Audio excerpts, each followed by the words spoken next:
running a business helps you open up doors that, like, I think for a lot of people in their whole entire life, they may not be able to open. I think that's something that more people should try, and then to go open up their perspective. Hi, I'm Ethan. I have what it takes to run a coffee roasting business.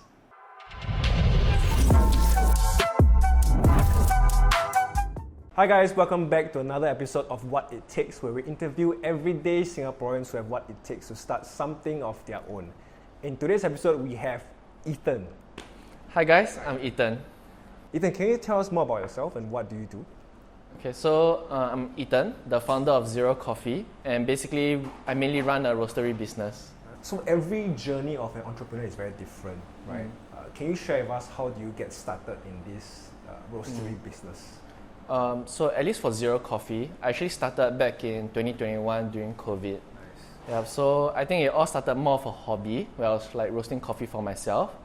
And then I ended up with like having a lot of coffee. So what I did was then I started selling it to my friends or like gifting it to my close friends and whatnot. Yeah. Then after that I saw there was a huge opportunity. And then that's when I then started selling more and then putting my products online. Actually, it all started back in 2016, at least for the interest aspect. 2016? Yeah, okay. 2016. So that was when I started tasting specialty coffee at one of our favorite cafes. Then after that, I was like, it really opened up the world to me in terms of like the specialty coffee market. So I think back then I was like, heavily drinking like those kopi o kosong and whatnot. You like to drink coffee? Yeah, I do enjoy it. But then when I started tasting my first specialty coffee, so I remember it was like an Ethiopian coffee, and then there was like so much different like tasting notes in it.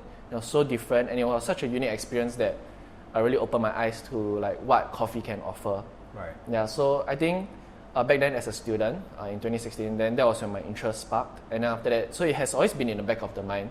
Okay. Yeah, so I only officially went more into it later on, and then when I started roasting my own coffee. So when you got interested in coffee, right? When you first started making your own coffee, do you have to get your beans from somewhere, or how do you start the whole collection of coffee beans? So I actually started with getting from Tiong Ho. Okay. And then Tiong Ho is also like a specialty store, right. Specialty coffee store, and they have like a cafe at Queensway area. Okay. So I also gotten my coffee from Nylon, and then that's where I started knowing and then learning from all the different coffee roasteries in Singapore. So you learn it by yourself, so you just had to experiment. Correct. So I buy the different beans, and I try to brew it differently, maybe with espresso, maybe with a pour over, and then like try and find out like what's the best brewing method for like the individual coffee. Yeah. So it has always been a very open experience. It's like a very open-ended and where we can like craft our own stories. Right. Yeah. But I would assume if you have an interest for, let's say, make your own coffee, right, it doesn't necessarily translate into creating a business out of it. Was there something that happened that made you think, hey, actually I can pursue a career in this, I can start something in this space? So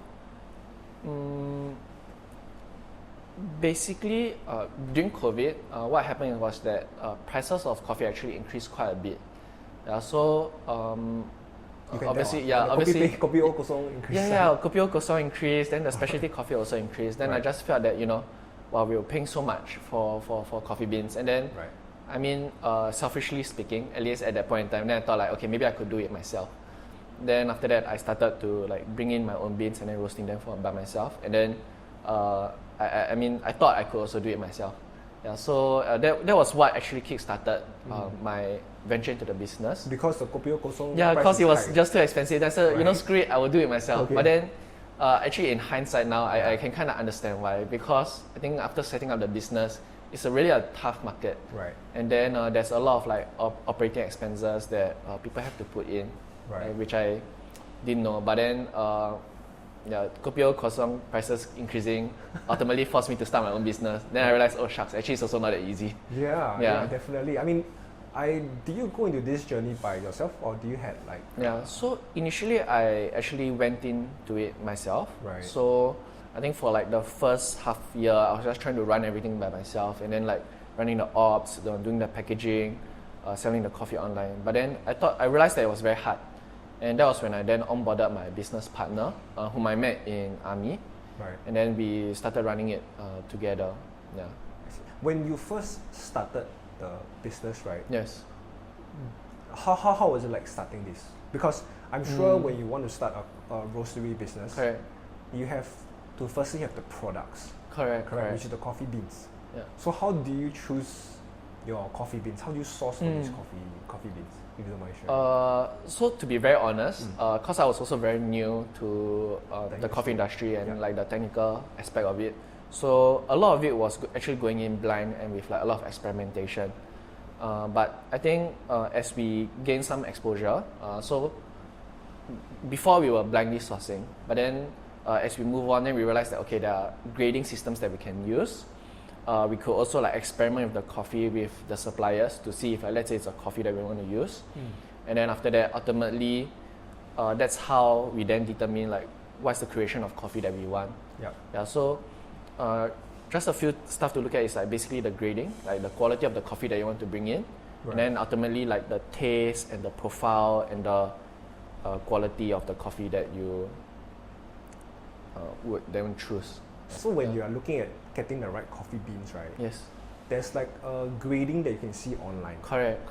Okay. Or the supplier would have to provide you with some form of grading. Yeah. Otherwise, it's also very hard to benchmark what exactly like how good the coffee is.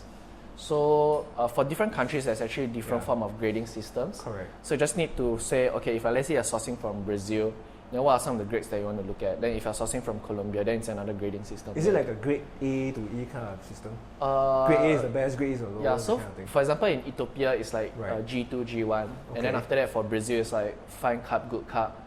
And then if it's, but I think the more commonly used is like a point system. So it's like 80 points and above is like specialty grade and whatnot. So really depends. I think the push is towards the Q grade. So which is like basically a standardized grading form for specialty coffee. So it's the one which I mentioned where it's like as long as it scores 80 points and above. 80 points and above. 80 points. It's typically recognized as specialty grade. Right. Yeah, but I think this is still very iffy because I mean a lot of countries have their own interpretation of what specialty is. Yes. Yeah, and I mean at the end of the day, I still feel the most important factor is whether or not you enjoy the coffee. Right. Yeah, so if like let's say you can taste it for yourself and then you know that it's a taste that your consumers can enjoy, then I think that's good enough. Every customer and every person has their own taste of Correct. coffee, right? They will enjoy certain notes, they will enjoy a certain profile. How do you manage to curate your products in a way that it cater to the mass public? Like how do you know which coffee beans you say, hey, I can bring this in, but other coffee beans is like, you know what, I'll just like not bring this in. How do you choose? Which one to bring in? So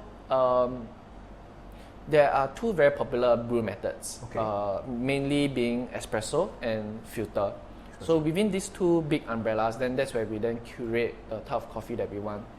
So for example, for espresso brew, right, it's commonly mixed with like milk or with ice and whatnot. Right. So you want a bean that is very versatile in that when it's mixed with like this type of like byproducts. Yeah.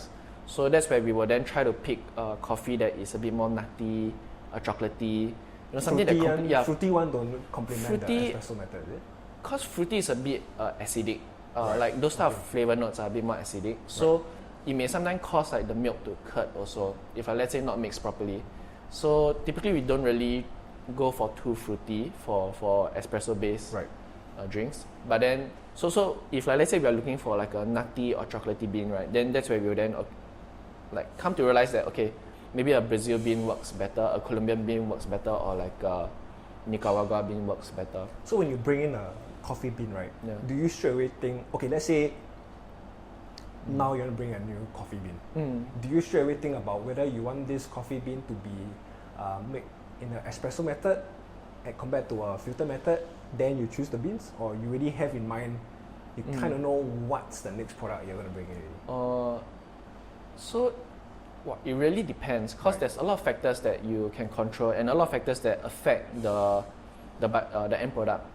So for example, a bean, if like let's say it's processed a certain way, it might not work too well with espresso. So that can be like a form of indicator as to where we then put the product in. Yeah.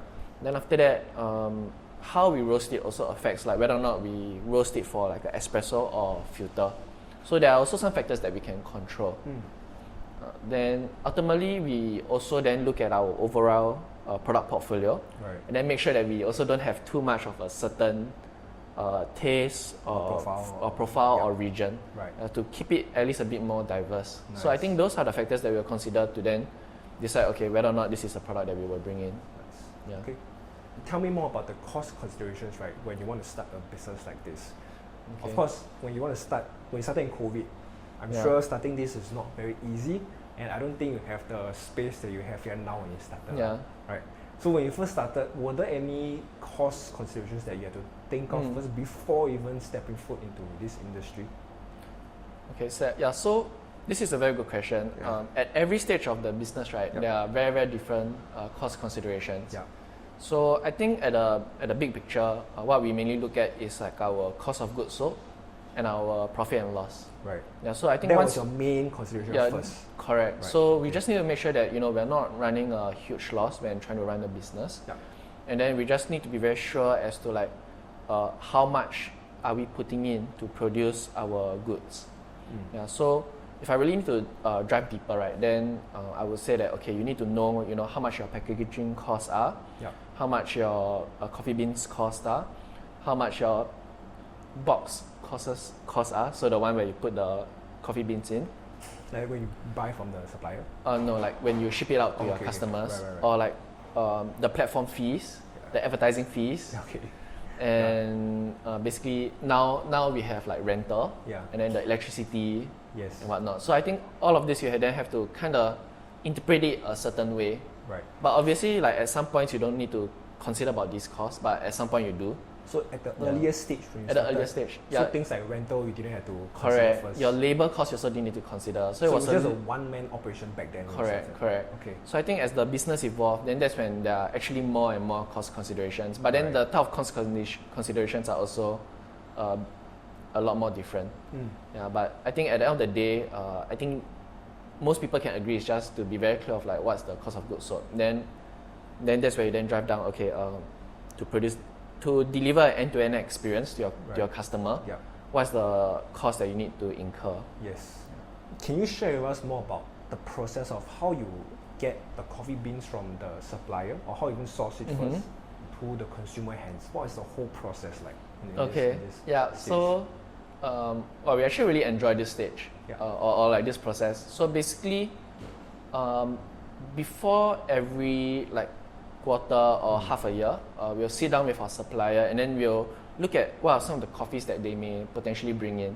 So we'll then cup the coffee. So cupping is like where we roast and then test some of the coffee in small samples. So we don't commit to a huge amount yet. Then we cup and then we taste it and then see if it's a direction that we want to go. So after that, we will look at like our current volumes and then try to map out like a 6-month roadmap. So once we are very clear as to what our roadmap is, then we will lock in like a certain amount with our supplier.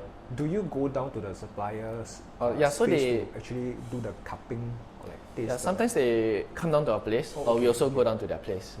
So I think once we lock it down, then after that we just wait for the shipment to come. So the thing about the coffee industry is that it's a very physical. It's a very physical type of industry, so you do need to wait like for the things to come here. You can't just get it the next day. So, but I think like once the product comes in, then we'll store it in our storage, and then we'll try to then execute it accordingly. So that's where we will then design the product, design the listing, design the marketing, and after that we start posting it to try and get some traction for it. So when you talk about suppliers coming down to your space, right? Are these suppliers usually from overseas? Because in my mind, I'm thinking like if you're getting coffee beans from Brazil, that means the supplier is in Brazil. Is that correct? So for our supplier, he's more of like a distributor. So basically he gets from different countries.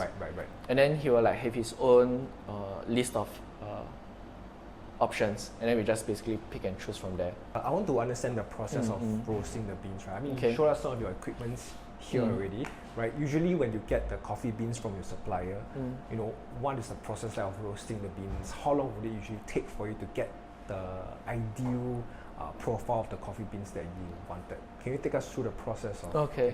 So for most of the business, right, we do it on a production scale. So we use the bigger machine to roast. So typically before that, what we'll do is we'll sample roast it. So usually we sample roast on the smaller machine. Okay. So we'll do it like in a small quantity. Then we'll try to vary certain factors to see if like we can bring out the best in the coffee. So it's good that we have a bit more experience with working with like a lot of coffee. So we kind of know what to do for like certain varieties or certain region coffees. Yeah. So for example, we for example we bring in a Colombian coffee, and then it's processed a certain way, and it has like various tasting notes. Then we can kind of know that, okay, maybe we should do like a filter roast for it, and then after that maybe we should roast it to a medium level. So we will then do that. Then after that we'll measure with like color meters. Color meters are the colors of the beans? The color of the surface of the beans. Oh, okay. Yeah, then we'll also grind it to see the color of the internals of the bean. And then we'll see that, okay, whether or not on a color basis it's very similar to what we have known. Then after that we will then go over and then we'll test and brew it. So we'll brew it with different methods to see what works best for the bean. So for example, a pour over or like with an espresso. Then if like let's say we roasted it a certain way and then we didn't really enjoy it with the current brew method, then we'll come back and then we'll look at the roast profile. So it's like the temperature readings of like the coffee. Then we'll see like, okay, what can we improve based on our knowledge to bring out like certain flavors or make it work better for the brew method. So I'll say it's a process that has a lot of iterations until we end with a profile that we're happy with. Then once it's a profile that we're happy with, then that's where we then move it to the production roaster and then start moving it in volume. Bigger quantity lah. Correct. Is it usually a very long process? For example, if you test it with this small machine here, right? How long does it usually take for you to get the right coffee profile that you want? So 6 months? No, okay. Obviously it won't be that long, but I think like for some beans they are a bit more straightforward. So I think for beans where they're processed a certain way and then after that they're a bit more stable because of their variety. So usually I think it's very, very quick. But I think there are beans where maybe it's a new processing method. Basically they wash it a certain way that differs from all the other beans. And the supplier will tell you this, that they wash correct. They will let us know. Then after that, or it's a variety that we have never worked with, then maybe this needs a bit more time. And then we will basically keep roasting until it's a profile that we're happy with. So it really differs based on coffee. For those people who want to enjoy a good cup of coffee, in this case the ones that you have, how should they go about enjoying this coffee? What should they keep in mind? Okay, so I think it's very important to be reminded that coffee is also a food product. It's like a dry food product. So one of the few things that I would always recommend is like you look at it physically. So you want to see if like there's any defects, like it's almost like popcorn. If like, let's say a popcorn doesn't look good, then it's obviously you should throw it out. Which means it's a very good indicator of like the quality. Then after that, you can also see if like let's say through taste. So some of the things that we recommend to look out for is the astringency. So it's like sourness that is not ideal. The sourness that you should be enjoying is like those type of fruitiness, acidity. But if like let's say you're tasting like a bit more of like food that has gone bad, then that's the type of acidity that you wouldn't want. Then you also can look out for on the other end of the spectrum of the tasting notes, is the bitterness. So for bitterness, you don't want it to be a charcoal bitterness. You want it to be a cacao bitterness, like those nice dark chocolatey bitterness. So those are some benchmark where you can then use on a taste level to see if like the coffee is good. If like, let's say someone just started a business, then definitely they need to juggle it. Then I think at that point in time, there's a lot of like self-learning that they have to do. For example, like roasting and then knowing the specifics. There are like a lot of courses. Do you go to cafes now and just look behind the counter? No, but more of like, okay, like for example, I do service some cafes. Right. Last time I wouldn't have been able to do all these. Right. Yeah, But so I because think of the it's business, it gave you correct. the opportunity to. Correct. So it really opens up perspective, and then I guess it is also something that we also can learn from. Yeah, because it's also how other businesses run their own business. Yeah.